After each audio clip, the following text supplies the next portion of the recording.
মৰমৰ অকণিহঁত, মই বৰ্ণালী শইকীয়া বাইদেউ। আজি তোমালোকলৈ লৈ আহিছোঁ ঝংকাৰ পাঠ্যপুথিখনৰ ২য় অধ্যায়ৰ ৭ নম্বৰ অংশটি, অৰ্থাৎ আজি শেষৰ অংশটিলৈ আগবাঢ়িছোঁ।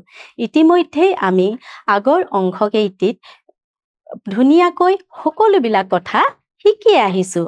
আহাচোন আমি আজি এই অংশটিত পুনৰ এবাৰ আলোচনা কৰোঁ। প্ৰথমতে আছে পঢ়ো আহা। মই পঢ়ি যাম, তোমালোকেও তোমালোকৰ পাঠ্যপুথিখনত মোৰ লগে লগে পঢ়ি যাবা। পথাৰখন বৰ শুৱনি। পথাৰত গৰু চৰিছে। আকাশত শগুন উৰিছে। অৰূপে চিলা উৰুৱাইছে। আইতাই মহুৰা ফুৰাইছে। ৰূপাই তাঁত বৈছে। নহয়নে? ইয়াতে এটা আমি কথা দেখিছোঁ। এতিয়া ইয়াতে আমি দেখিবলৈ পাইছোঁ যে প্ৰতিটো বাক্যতে আমি যে আগতেই পঢ়ি আহিছিলোঁ ৰূপ সলনি হোৱা আখৰ, নহয়নে? ইয়াৰ প্ৰতিটো বাক্যতেই আছে। কোনকেইটা আখৰ বাৰু? আমি বিচাৰোচোন আহা। শুৱনিত আছে সু, নহয়নে? এইটো চোৱা গৰুত ৰু, নহয়নে? গু আছেনে? এইটো বাক্যত আছে ৰু, নহয়নে? এইটোত আছে হু, নহয়নে? এতিয়া শেষৰ বাক্যটোত চাওঁ আহা, ৰু। তোমালোকৰ নিশ্চয় মনত পৰিছে, নহয়নে? এতিয়া পিছৰ অংশটিত চাওঁ, ছবি চাই নামবোৰ সম্পূৰ্ণ কৰা। ইতিমধ্যে আমি এনেকুৱা ধৰণৰ কাৰ্যকলাপ, ক্ৰিয়াকলাপ আমি বহুখিনিয়ে কৰি আহিছোঁ, নহয়নে? তোমালোকে কোৱাচোন এইখন কিহৰ ছবি? গৰু। গ-ৰু, গৰু। হৈছেনে? এইটো আকৌ কি হয়? চিনি পাইছানে? শিয়াল। ইয়াত সি আৰু ল লিখি থোৱা আছে।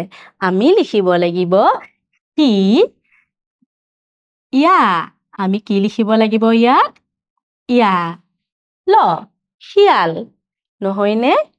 এইখন কিহৰ ছবি? চিনি পাইছানে? মকৰা। ইয়াত ম আৰু ৰা লিখি থোৱা আছে। আমি কি লিখিব লাগিব ইয়াত? ক, কাৰণ ক ইয়াত লিখি থোৱা নাই। ম, ক, ৰা, মকৰা। হৈছেনে? তোমালোকেও তোমালোকৰ পাঠ্যপুথিত লিখিবা।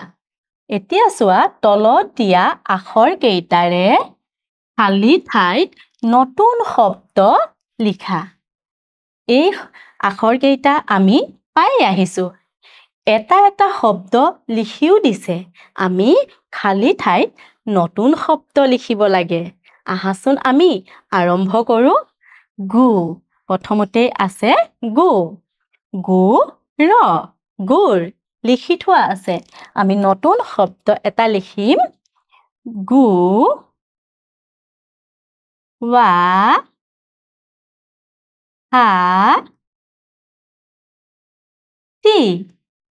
গুৱাহাটী। হৈছেনে এটা নতুন শব্দ? গু, হয়নে? তাৰ পিছত আছে ৰু, আৰু এটা শব্দ লিখি থোৱা আছে গৰু। আন এটা শব্দ আমি লিখিম কি? চৰু। চ-ৰু, চৰু। হৈছেনে? তাৰ পিছতে আছে ৰু।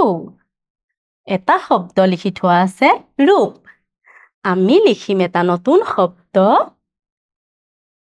কা-ম-ৰু-প,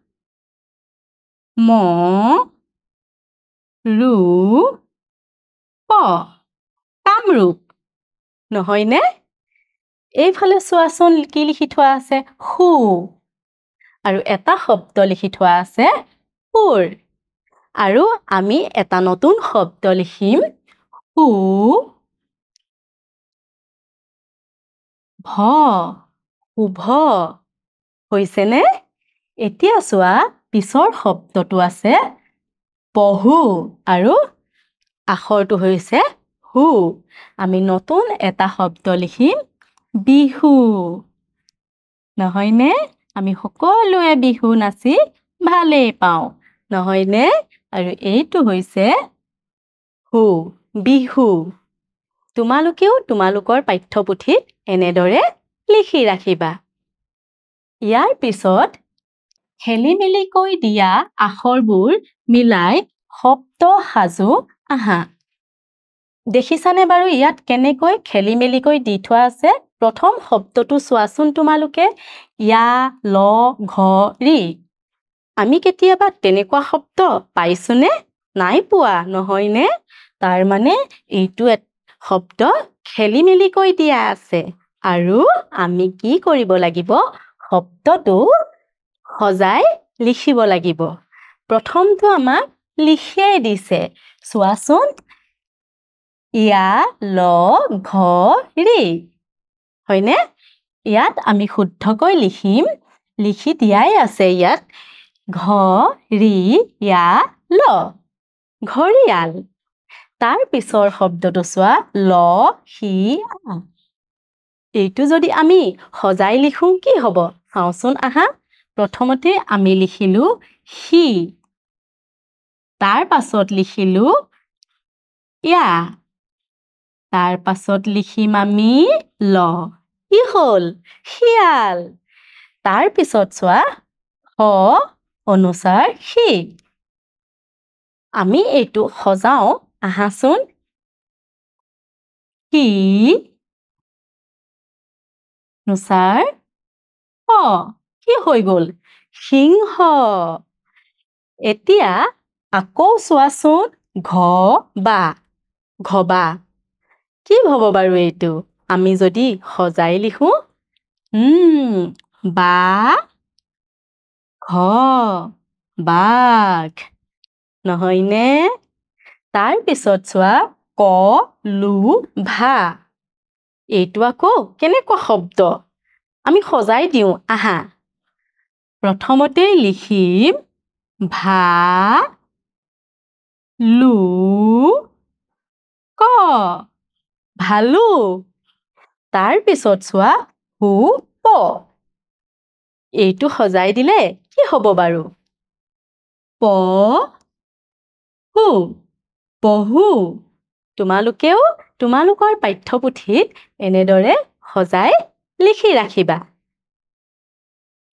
এতিয়া তলৰ সজাটো সম্পূৰ্ণ কৰা দেখিছানে বাৰু ইয়াত কেনেকৈ এটা সজা বনাই থৈছে তাতে কিছুমান শব্দ লিখি থোৱা আছে আৰু খালী ঠাই আছে ইয়াত কিনো লিখি থোৱা আছে আমি চাওচোন আহা প্ৰথমতে ৰীতা নামৰ ছোৱালীজনী লিখি থোৱা আছে তাৰ মানে কি ৰীতাৰ তাই পৰিয়ালৰ লগত সম্বন্ধবিলাক কোন কোন কেনেকৈ আছে আমাক বৰ্ণনা কৰিছে আৰু য'ত খালী হৈ আছে তাত আমি সম্পূৰ্ণ কৰিম ৰীতা কোন আছে মা আছে নহয়নে আৰু দেউতা হয়নে তোমালোকৰো তেনেকৈ মা দেউতা আছে নহয়নে ঠিক তেনেকৈ সেই ৰীতাৰ মা এতিয়া সব মাৰ দেউতাকক